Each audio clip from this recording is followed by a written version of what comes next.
let's get rolling, it won't start until much later. So I'd lose parts of the conversation Yep. because of how informal I was. So officially, let's get rolling. Pretty stoked to have you here today, Ed Latimore, because as I told you before we started, I got on Substack about 2 years ago, just as a consumer. Wasn't writing at all yet. And Michael Easter and Donald Robertson were the two reasons. I'd read some of their books, big fans of them and their philosophies. And one of the first accounts I found after joining was Stoic Street Smarts. And your story resonated with me in a multitude of ways. And the book behind me is the first book I've bought many since, including your most recently published book. But the book sitting behind me was the first book that I bought because of Substack. So it's pretty cool 2 years later to be talking to you today. So yeah, I didn't read that timeline is crazy because I guess the time just ticks on by. But I guess my Substack has been around for a little while at varying degrees of seriousness, varying levels of seriousness. There's so many platforms to post content that you really have to, at least that's what I'm doing right now. You really have to develop a system for kind of creating once and then how you'll distribute it and stick with it. Because if you stick with it, you see major results, but sometimes I forget, oh, I have a Substack, oh, I have a Medium. Like, I just want to create and I have my website, and then there's the whole angle for that. And so it ends up making sense or working Well, out at least. you got a big X account. You have, like you said, you're on Medium. You definitely are big on YouTube, and I found you on Substack. But your website kind of consolidates everything by itself. Your website, sometimes websites are just links to the Substack or very brief synopsis. Your website's phenomenal, and there's so many things on there. I looked it up a few days ago, and yeah, it has so many things that I was unaware of. So I'll definitely be linking to that because you did a great job with the website. Yeah, the website idea, you start with this idea of owning your own content. And now the way things are, it's that's not that important. But what I find, at least from my angle, what I try and tell guys is that, you need a kind of centralized space to own your name from a search engine perspective.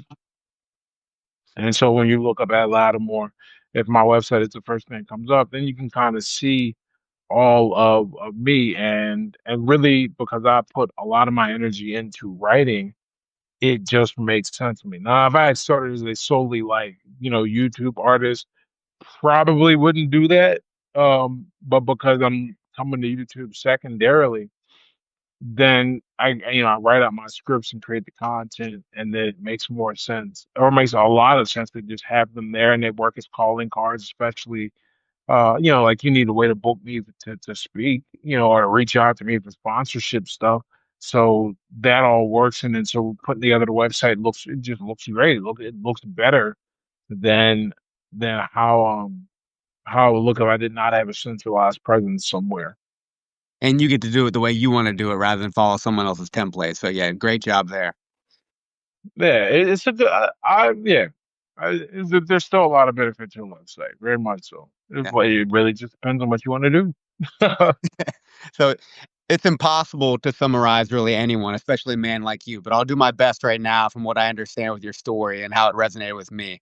You write about this quite a bit. You had a pretty hard upbringing in Pittsburgh, Pennsylvania, where you grew up. And after high school, or maybe during high school, you started struggling with alcohol. And that wasn't leading your life very well, even though you were starting to build up an amateur boxing career. And it was in 2013, kind of all things came to a stop, and you wanted to transform yourself. You decided to enlist in the military. And by the end of that year, you decided to become sober in 2013. And then you went to school, got a degree in physics, became a very successful professional heavyweight boxer. And then at some point, which we'll talk about, started writing as well and took 9 years off, which this is, I mean, people continue to evolve and get interesting, but you took 9 years out of the arena of professional boxing and then came back recently. And this is when you and I first started chatting a little bit. I had reached out to you just about some of the things that resonated. Good luck in your fight. And then I come to find out recently I missed the fight, but you came back and you got a W in the first round with a body shot, TKO, which is nuts at any weight. And particularly to be out of the arena for 9 years and come back. And Amazing. At the same time, while you're releasing your third novel, Hard Lessons from the Hurt Business. Man, dynamic man that you are, and there's so many things throughout the different stories of your life that we can talk about today. But just thinking back on everything, the evolution, um, where you are today. How's it feel to get that W recently to release your third book and be a dad of a 3-year-old boy and everything else going on? Oh, every day is I don't know where the day goes. I don't know where they're how they. I know they start with me getting out of bed, and then before I know it, we're halfway. Like right now, I'm amazed. It is 2:15 in the afternoon. Where did the day go? What did I do today? I mean, I know I got some stuff done, and that's really what this phase in life is that it's a lot of consolidation and efficiency. I don't think like people without children, they don't understand how inefficient they are because they don't have to be efficient. And no matter how efficient you think you are, until you have a restraint that is non-yielding, you don't know. You just don't know. And so it's a good time though. It's made everything I do higher quality, like a book, like a fight, like the content I produce on the internet, like everything's got to be of a higher quality because it all has to serve multiple purposes at the highest level. Like I can't trade off reach for income or income for influence. Like no, every single thing I devote my time to has to um, accomplish multiple goals and do so at the highest level possible, which is one of the reasons why, incidentally, like I wasn't on YouTube before. Like I had my channel, but I wasn't, taking it seriously. But that's why I started with the channel being because I said, okay, here's a place where I can reach a new audience and earn money while doing it. And those two things scale directly together and it'll force me to be a better writer, so it all works together really well, Yep. and create content. So yeah, that's how it was. I mean, like right now, I'm actually not. I mean, I'll probably go do a quick workout this afternoon, like after we get off this call, because our babysitter's here this evening, so I'll be able to get some work done. But even like right now, um, I don't straggle in the gym. When I'm in the gym, I'm in the 100% full time because it's all time right now. Everything is time, and every second's got to be used efficiently. So that's the really big thing now. And these are obviously lessons that you've learned over time. I'd be interested to go back. So as you saw, I'm familiar with some of your timeline, but I'm not sure when did you start boxing and why? I started boxing when I was 22, and because I needed to do something with my life.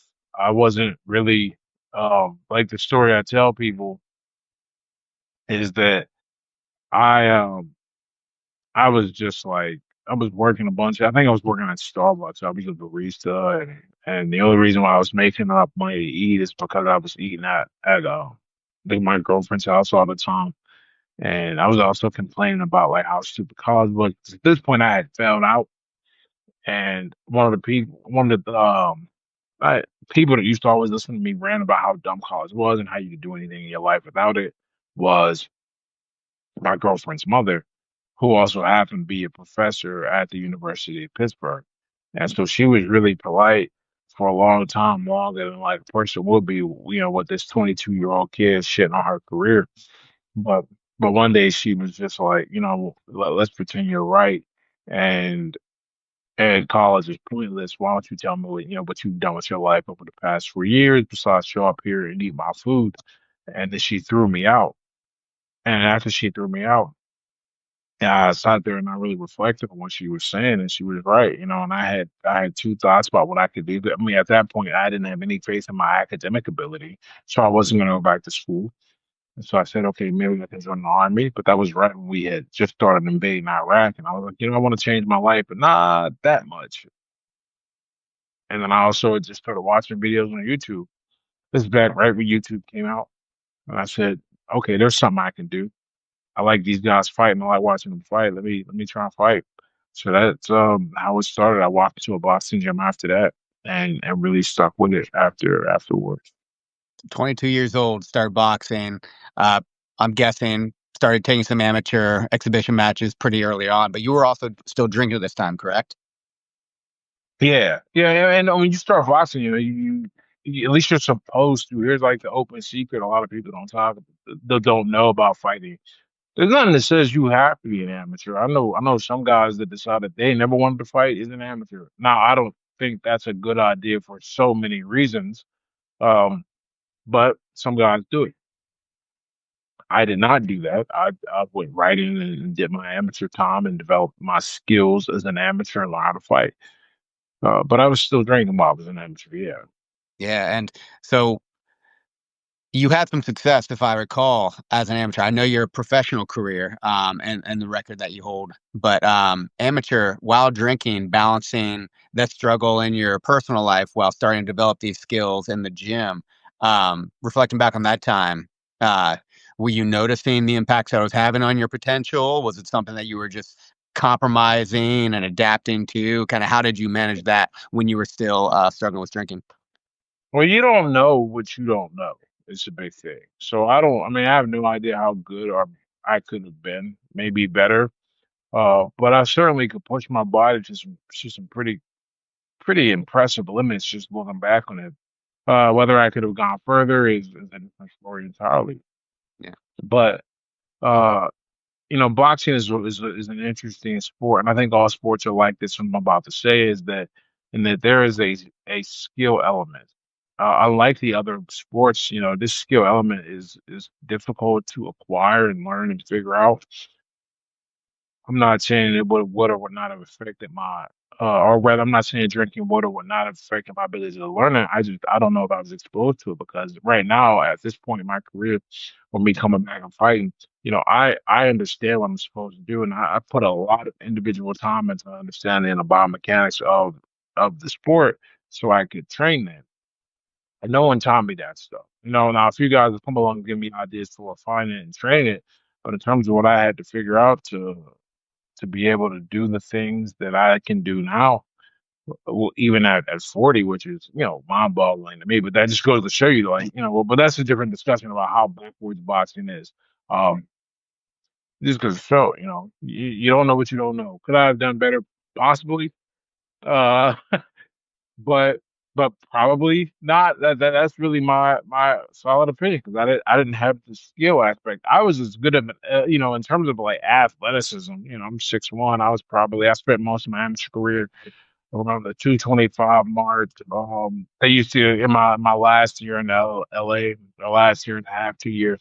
We used to get body fat measurements. I was walking around between 12 and 13% body fat, running 4 miles in 27 to 28 minutes.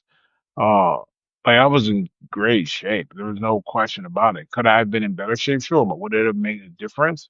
No, because I was getting beat by guys that were not and did not have anything close to the level athleticism and conditioning that I had. Because there's that skill element, and learning that that's a difference maker. Skills pay the bills. It ain't just about how big of an athlete you are, how fast you run, how much what your VO2 max is, stuff like that. That stuff certainly helps.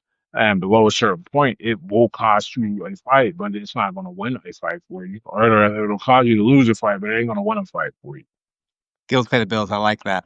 And obviously, physically, the attributes you had, and like you said, hard to know mentally if the alcohol got in the way or not. So it doesn't sound like alcohol, or I'm sorry, boxing was the reason that you decided to transform your life when it came to drinking back when you joined the military. I know probably basic, you had to take time off, and then a few other things happened after that where you did decide to stop.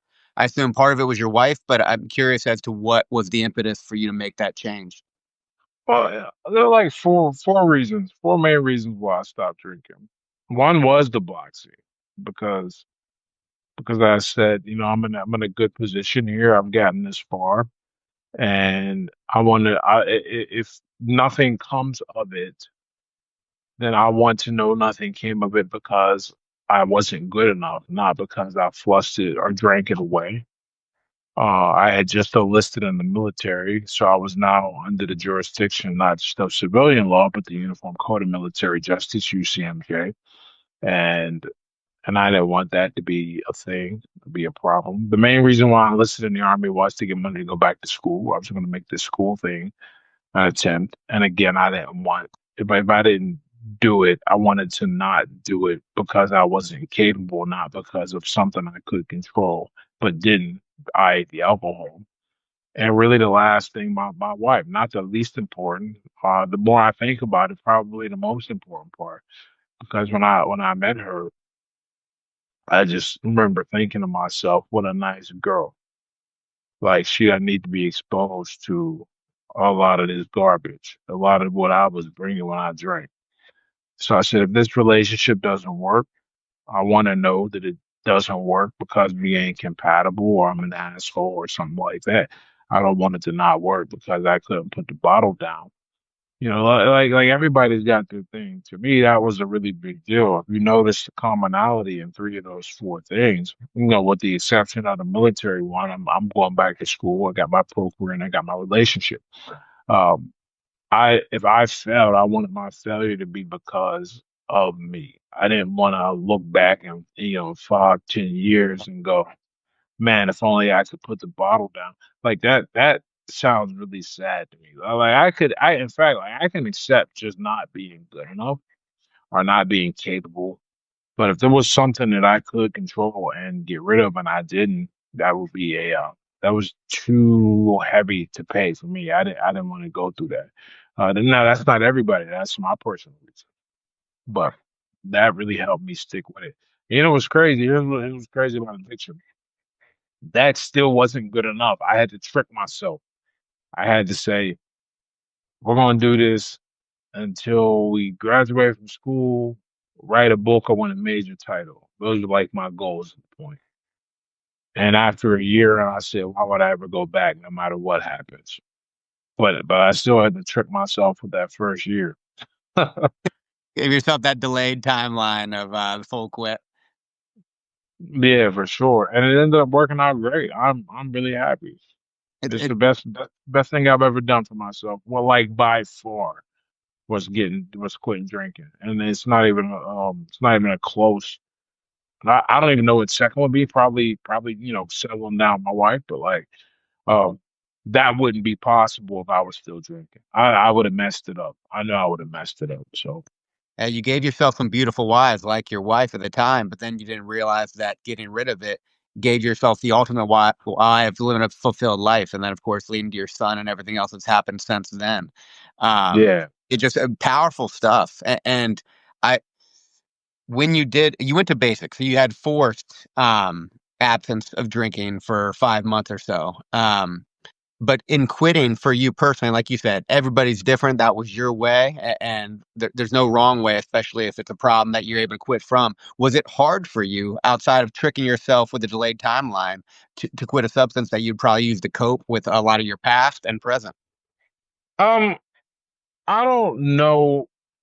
Okay, so like when people say hard, like it's not like I was foaming at the mouth every time I walked by a bar or some shit. Um, I think what was difficult, and I'll tell you how I mitigated it because these kind of go hand in hand. What was difficult is that I had to rewire how I interacted with the world because for most of my 20s, not all my 20s really, I only knew how to socialize and make friends with alcohol in the background. This is why I think, once I got sober, I look at all the people that I met while I was drinking. And I met a lot of people because I drank heavily in my 20s. That's a heavy time.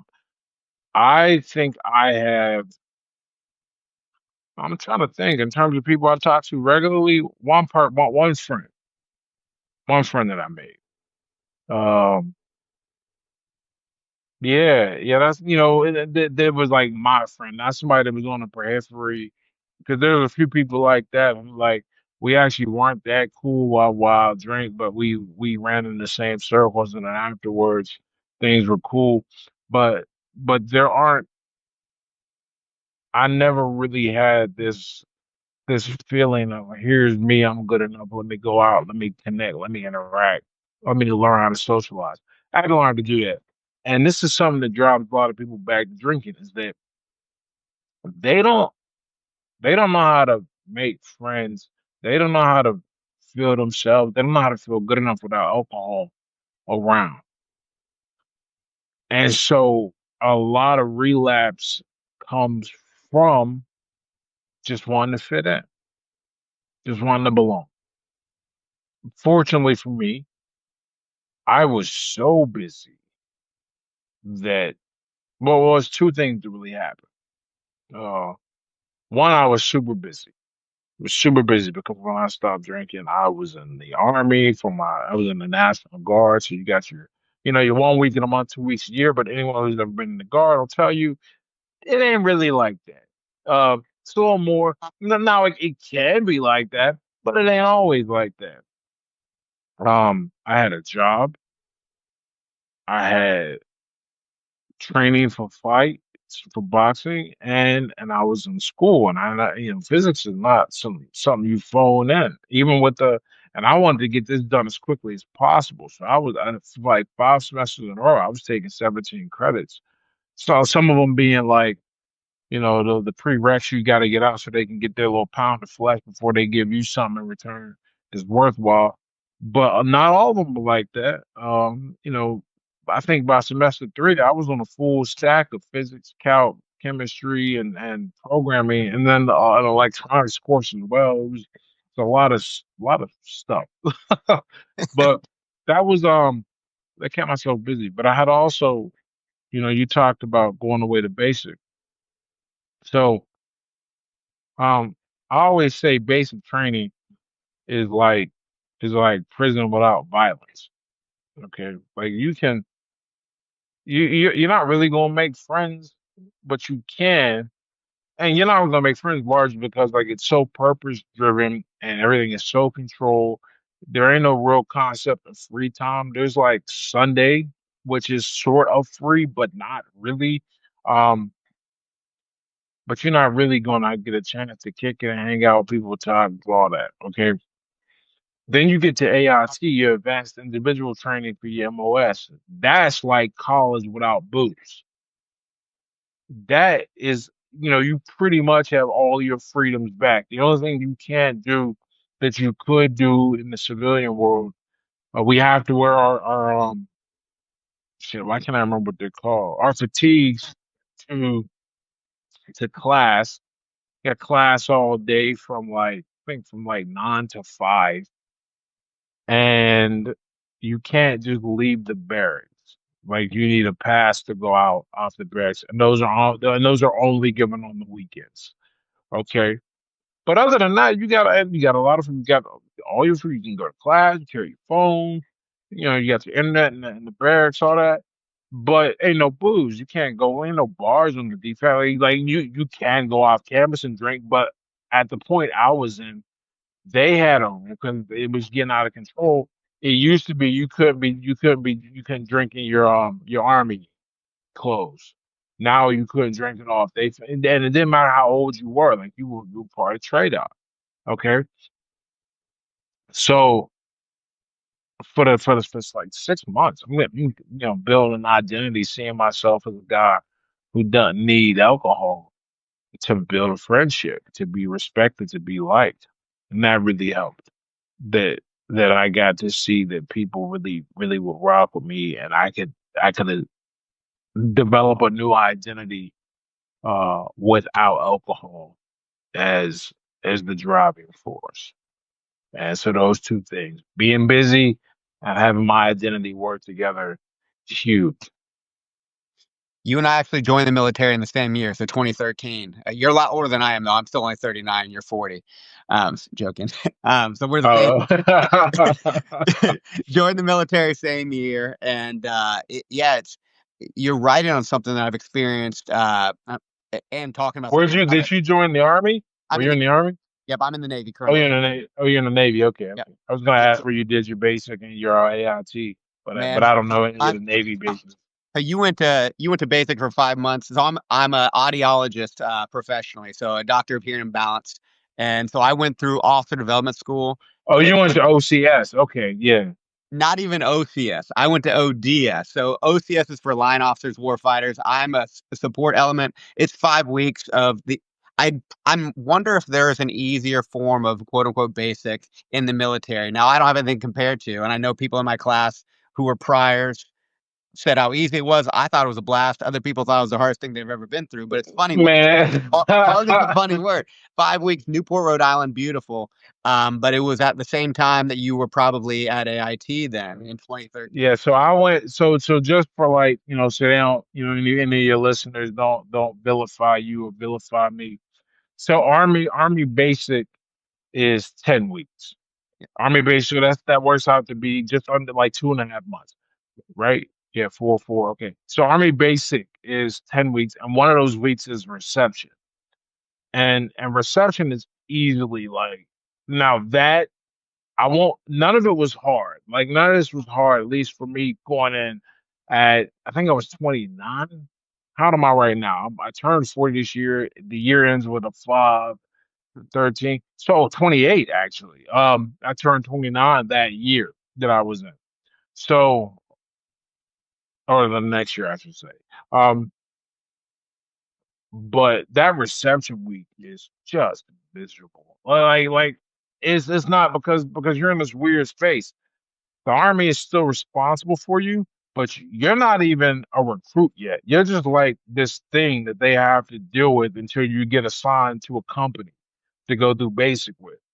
And so I'm trying to think. Here's one of my worst memories in my life, period. Not even just the army. So during reception, mealtime is mealtime, and it ain't really any different than it is in basic, except they got to move a lot more people through because all those people that are at the reception hall, they eventually get split off into different companies who have their own meal times. Sometimes they have their own defect. Like it's a completely different space, but they got to fit a bunch of people through this one. We didn't have a lot of time. One day, they were just cutting up. So what would happen usually is you're going through the eat, and then they start counting down how long you got before your tray got to be off, and that wouldn't start till you sat down. And sometimes you get like 30 seconds, like I see 2 3 minutes. I'll never forget. One day we was ribs. I was like, yeah, real fucking ribs. I mean, like the food's not bad, basically. Like it's not prison food, but like, it was good. But they started the countdown before I even had my food, and I was like, there ain't no way they're gonna make me. And sure enough, and I had to scarf it down. And you gotta eat, like, because you're not gonna get a chance to eat until the next morning.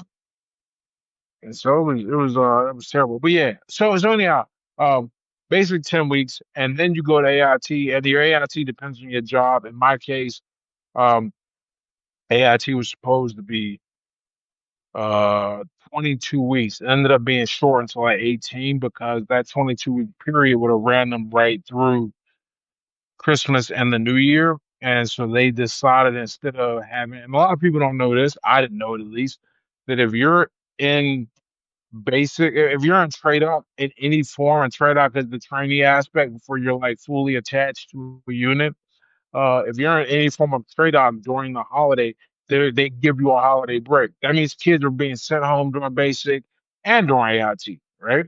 And then they bring you back. They looked at it and said, "Why would we do this for our class? Because of at least what I studied." And they decided that they were just going to accelerate us and get us done. So I would have finished like January, like end of January 2014, but instead I ended like end of December 2013.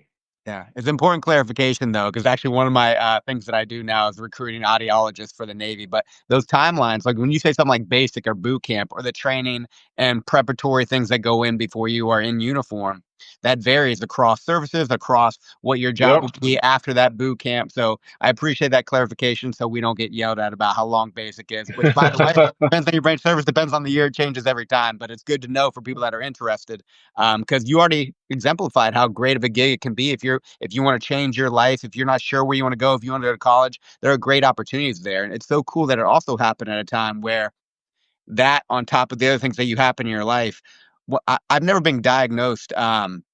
as an addict in anything. I had my own struggles with alcohol personally, throughout different times of my life. But like part of me thinks it was probably more just a really bad habit that I had for coping, and what you say resonates with, like, my Yeah. skills to interact with others, to be likable, just to be vulnerable. It's such an easy way to blind everything, but one of the best ways that I, got rid of that habit was not quitting the habit, it was replacing it. I There's so many other things on my plate now where actually I still have a drink from time to time, but there's just so many things the next morning or that I'm doing that night where it gets in the way of things that are more important to me. So the habits that I have in my life now, on top of my other favorite thing, from you that you write about, I have many, but you have so many great quotes about being likable versus being respected.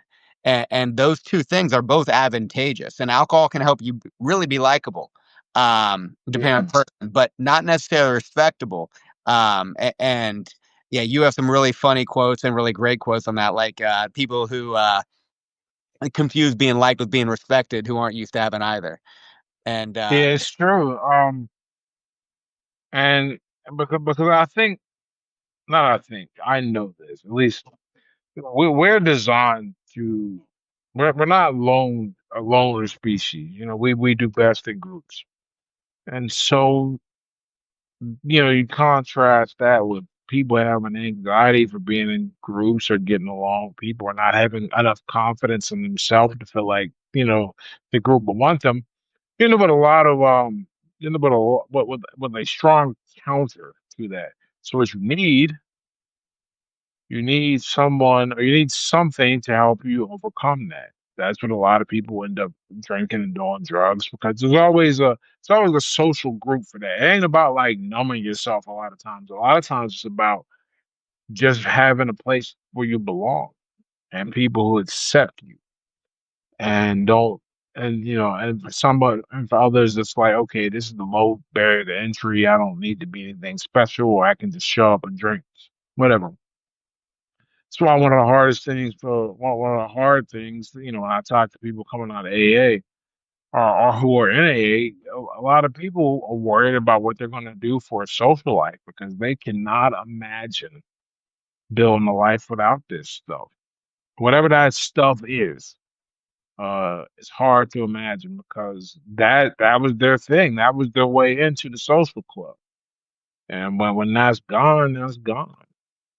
yeah, we shit quite a bit these days on external validation, but like you said, we're social beings, and we do care about what others think. But I always challenge people to think about what people are you caring about when it comes to what they think of you, because it's in the age of social media, online, everything being out there, we tend to look at likes or people that we don't know and their opinions, and that influences as much as the most significant people in our lives. But I can only imagine even more so with a tough upbringing and not having as many mentors as maybe somebody who had a steady home would have. Like, where do you find validation from? You got to find it from somewhere, and then you're kind of at the mercy of what are your circles around you doing. And it sounded like you were doing Right. smart things, finding some good people, reading books in your younger years. But it can you can empathize really quickly with anyone. Like, yeah, we are social creatures, so you're going to lean into imitating and being likable. And if alcohol can help you do that, you're going to get that external validation, but unfortunately, it's going to have consequences over time. Yeah. Um, that is I don't think I have anything to add to that except that maybe I think people underestimate or maybe not appreciate one or the other the same thing.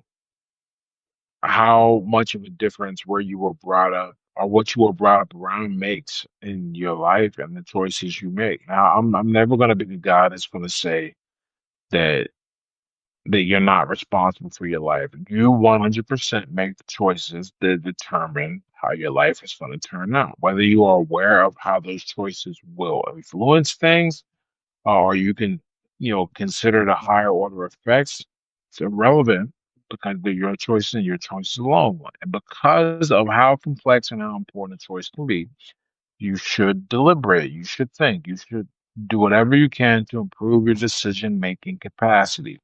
I'm the first person to say that. I'm also, I was not the first person to say this, but now I also live by this, and it's created this kind of interesting. dynamic in my head. I've been alive long enough now, 40 years. That's not a long time, but that's long enough to see someone who was born when you were an adult or close enough to it also become an adult as well. That's really important. You get to see a generation develop and you get to see with your own eyes. And having seen that in different parts of my family, I've become painfully aware that how you were brought up and the situation you're around and the people you're around, that is a huge determinant for your success. Nature's funny this way. That like the two things that make the biggest difference in your life, your family and where you live, you have no say in that whatsoever. And so we can't discount that there are some people who end up without any type of guidance, any type of strong role models, and and then on top of that, however they're designed, however they're built, they don't have anything natural to fall back on. And some of these people make some awful decisions. Do I think this is, you know, we run into a potential danger where we try to justify that or try to use that to justify why someone does something awful. I don't think that that's a good path either. But I think to ignore it also means we don't ever get in front of the problem and we never fix it. So we just end up with more of the same and then what? So I bring all that up to say, I don't know the solution, but I do know it's a problem.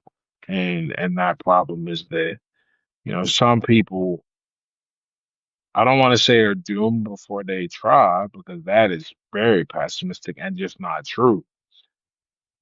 But a lot of people, more than I think I think we might acknowledge that there's a small segment, small but significant segment of the population who they're born, they're not just behind, man. They don't even know that there's a damn race to be ran. And then by the time they figure it out, even it might be too late.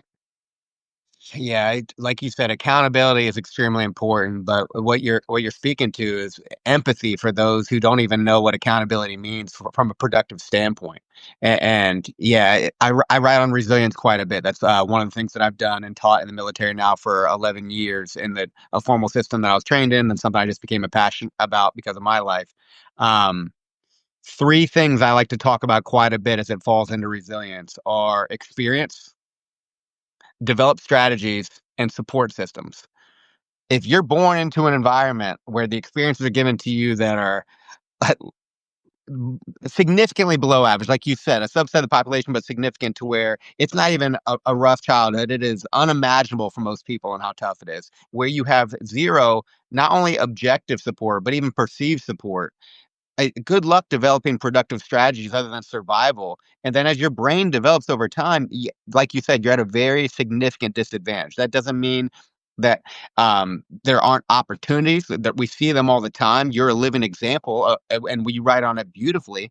And there are things that happen throughout our lives where maybe those opportunities come up, but sometimes that is very much easier said than done for parts of this world that we don't realize how bad it can be, considering those three tiers and disadvantages versus advantages some have or don't. Yeah, but it's it's unfortunate. Yeah. Huh. Yeah. We like to count these as problems in the world. I mean, that's just what they are. But at the same time, the other thing I've always thought, no matter what part of my life I'm in, the world's unfair, but it's unfair to everyone. So it's fair in that way. Just because we never think of it that way because the way the world is unfair to us feels very personal and relevant. But we're forgetting, there's a whole, it's like when people complain in the United States about something. The mere fact that you're in the United States to complain about it, that's a big win. There are a lot of places you could have been born where you can't even complain about it. You just got to shut up and take it. Uh, kind of deal. We don't think of it that way. Yeah. But yeah, what you're saying hopefully just helps people think about. there are disadvantages some people have to where when we tend to judge people based on their actions or their attitude on a given day, particularly even when we're disconnected from. We make these just labels and judgments about things like we think we have any understanding of where they are because we're just projecting ourselves onto them. But taking yourself out of your own head, your own experience, your own support systems, and realizing you don't know shit, sometimes even about yourself, let alone about anyone else, to where most charitable interpretation, this person probably comes from a different background than I do. Is they're having a hard day, empathize, and just realizing, like, man, how can I see how hard things can be from their perspective? Just so if we have any opportunity for improvement collectively over time, it's not projecting our own situation onto others, our own politics, our own whatever. It empathize and realizing that diversity of experience can allow for opportunity for growth in ways you wouldn't see otherwise. Yeah, yeah. I'm sorry. One of my other things that I love that you write on is the concept of failure. And very much in line with the title of your book sitting behind me, not caring what other people think is a superpower. Mentioned external validation before.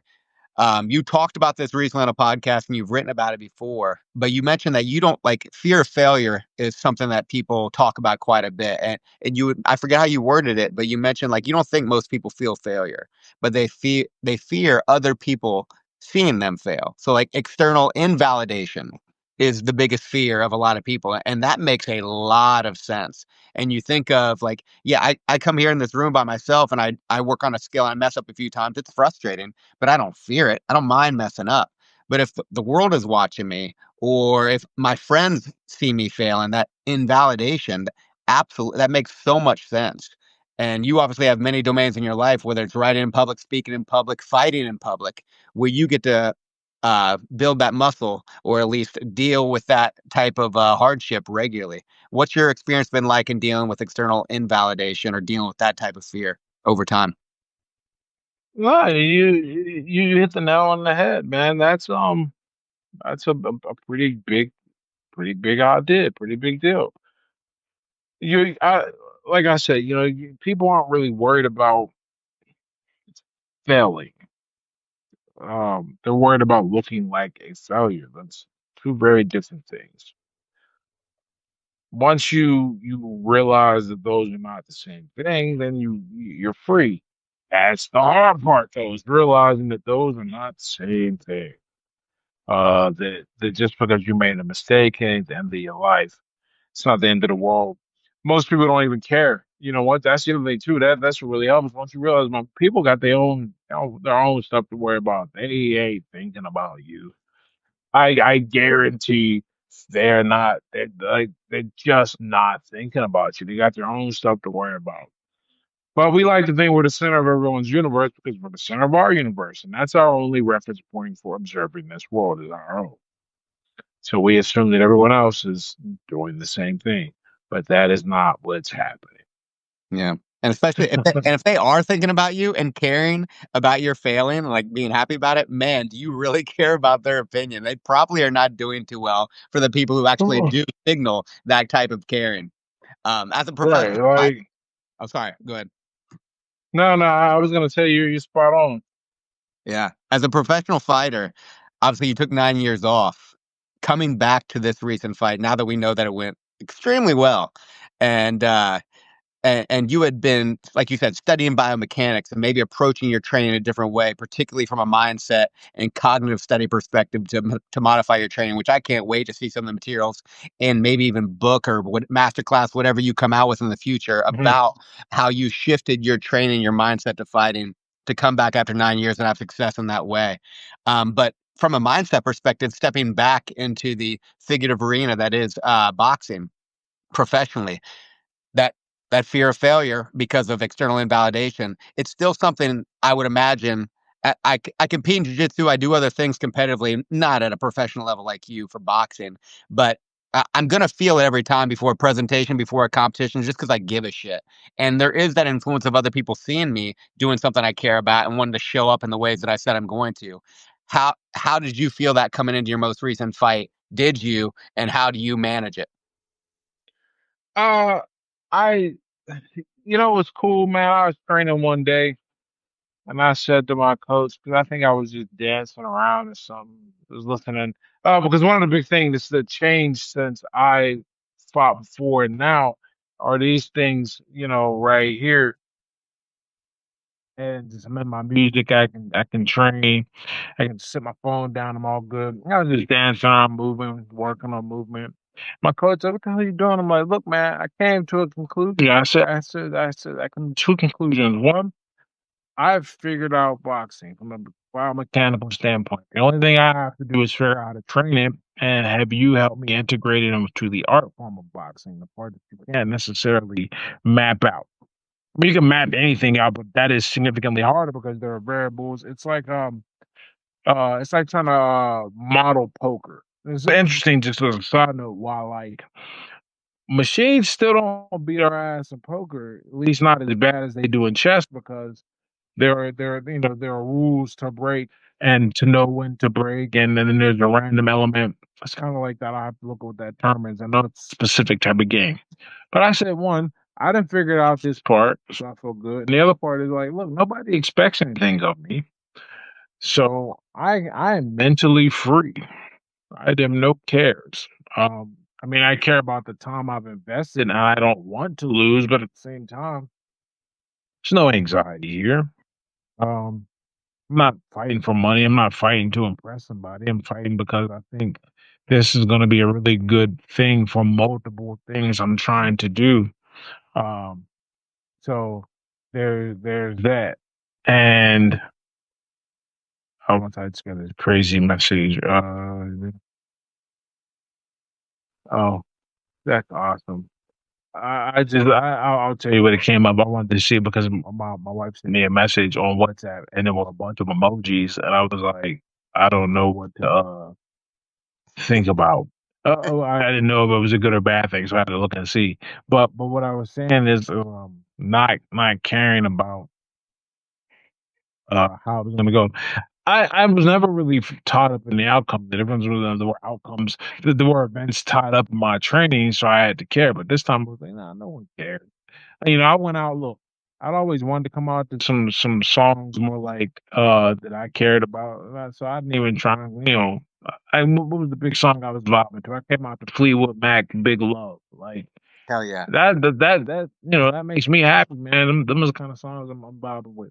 So I didn't really experience any of that. I'll say this though: in the middle of the fight, during the fight, he first of all it was the biggest way different I'd ever experienced in a fight. I was 215, he was 258, and he hit me.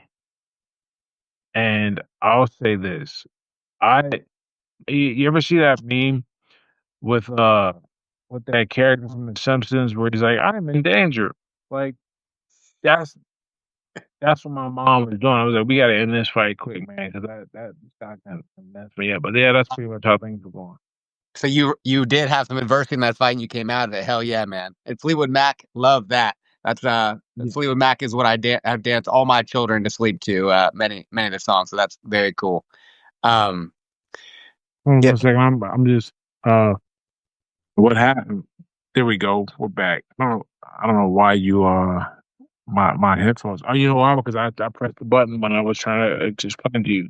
the audio got a little choppy, but you sound fine now. I could hear you the whole time. It just sounded like the headphones might be going in and out, maybe. Yeah, I don't know why that happened, but it's all good. Yeah, you're good.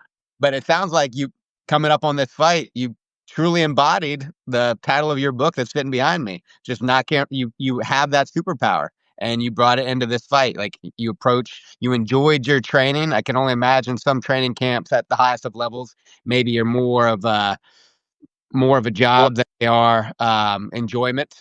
Even though after the fact, especially when you get those W's or even the matches themselves can be enjoying. But that's beautiful that you found a way to really embody what you write about in this book. We were saying before we went live too, um, the evolution of you as a writer since you wrote this book. I'm gonna keep talking. I know you can't. Can you hear me right now? I can hear you. Okay, cool.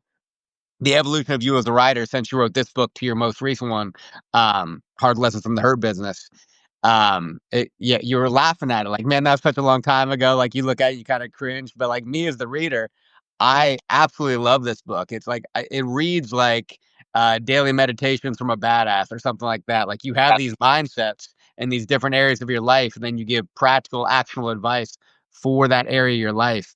And it's I know only glancing over your most recent memoir, which your newest book is much different. Seeing your writing evolve over 2 years on Substack, it's much different. But it's so cool to see the more that you do anything, the better you get at it, and the more you can evolve to approach it in a different way. Like you just did your fighting and do your writing now.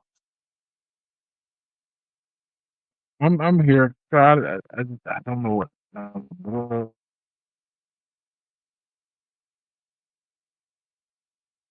crazy.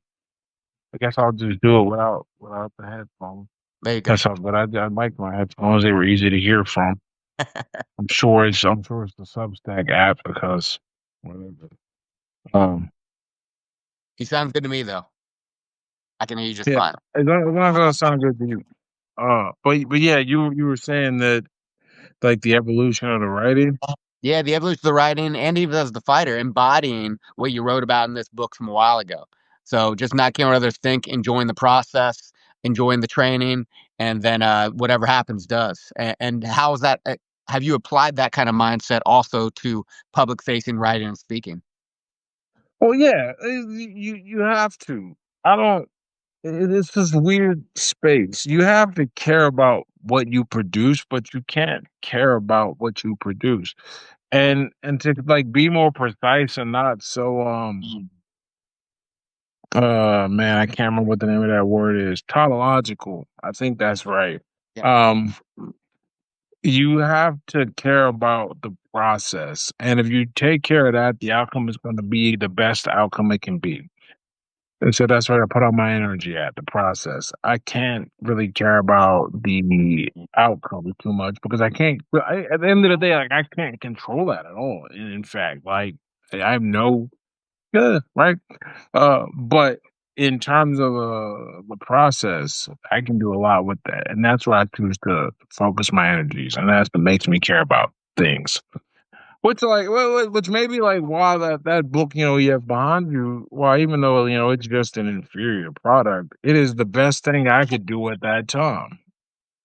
Uh so it ends up working out pretty well, I think. But you even see the top, like you even see the cover and the first few pages that I've glanced over in the chapter line. Like you said, it is a much different product that you just released that compared to Yeah, have here. Um, but yeah, that's evolution, right? That's how we can change and the skills that we have that we're trying to apply. And like you said, when you focus on the process, just like that term, process oriented goals versus outcome oriented goals, like that really shifted how I approach my physical training, how I approach the job. Like you can have for sure outcomes and goals related within that. But when you make your overarching goals more process related, like one thing I do on Substack is a daily fitness challenge, and it's just basically some sort of an activity that takes 10, maybe 5 minutes or less every day for a month, and whatever that skill might be. This month it's just a Tabata workout. I gave different examples you could do.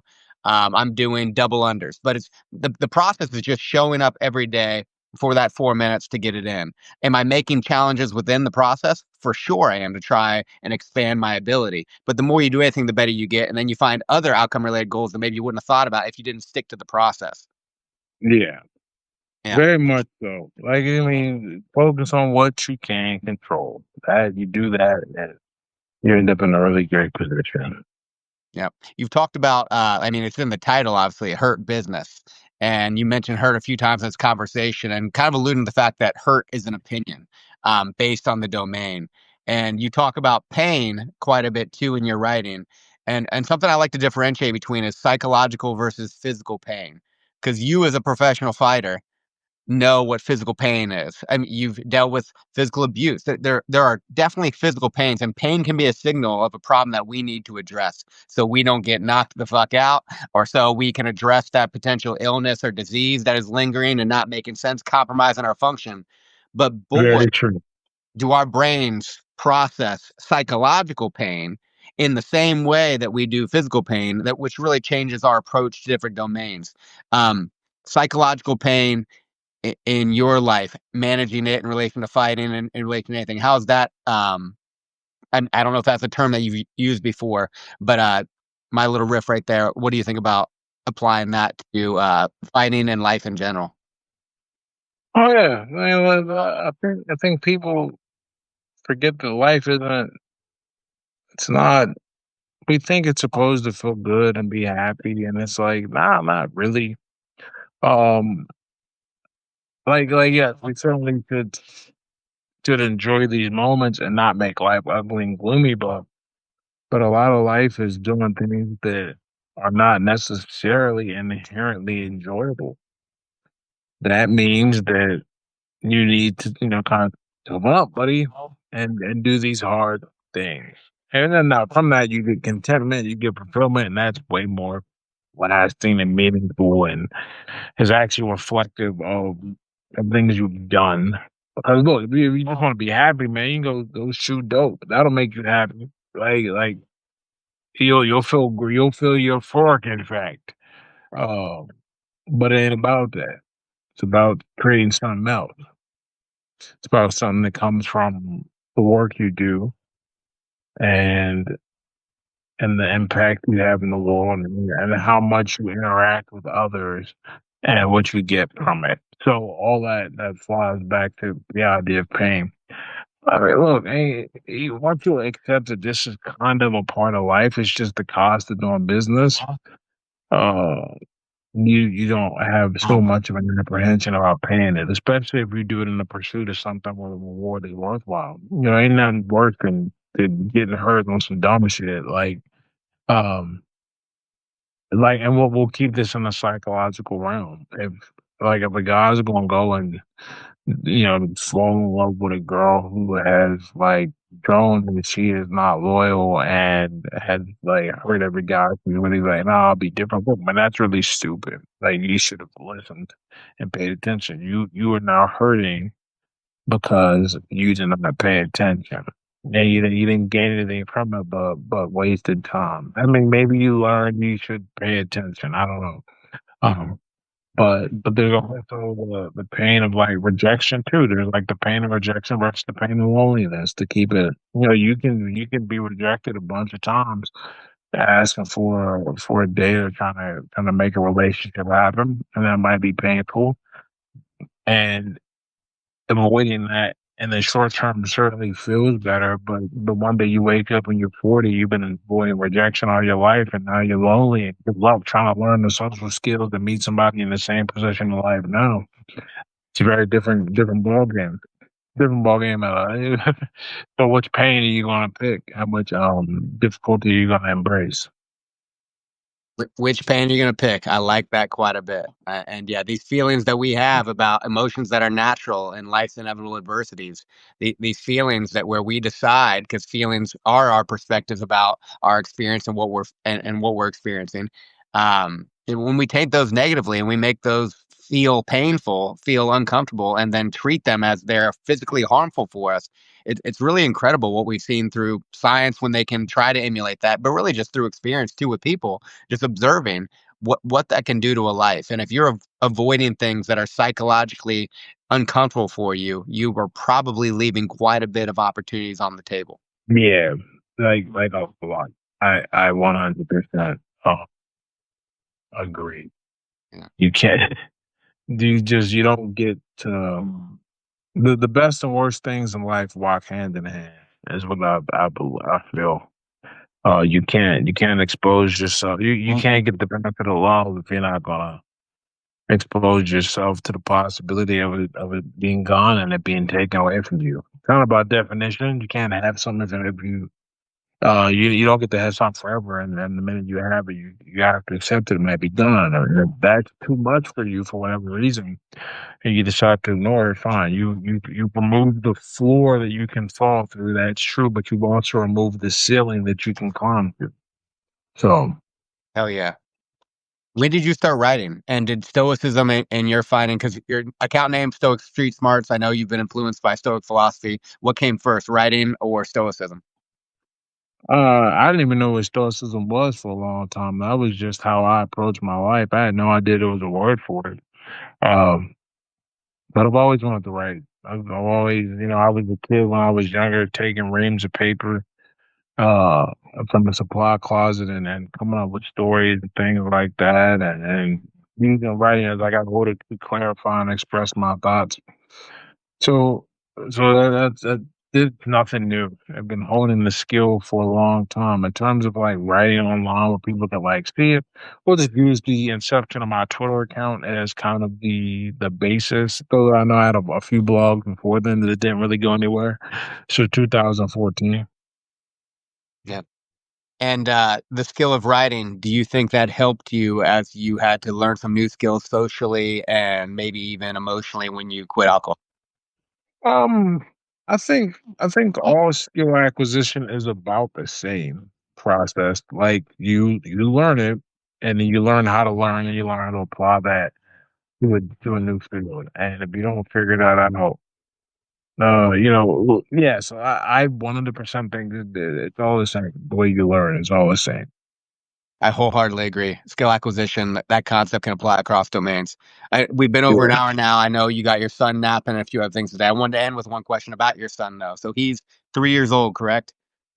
He'll be 3 in November, so pretty much. Okay, very good. I got one of my boys are turning 6 in November. My other Mm, just 4 recently, and then I got 2 girls. But so you've been a father now for about 3 years. What did having yeah. Henry, I believe, is his name. Mhm. How did that change your life? You've obviously been through many phases of your life. This is a new phase. How did becoming a father change you in the ways comparatively to before and now after? Well, I don't.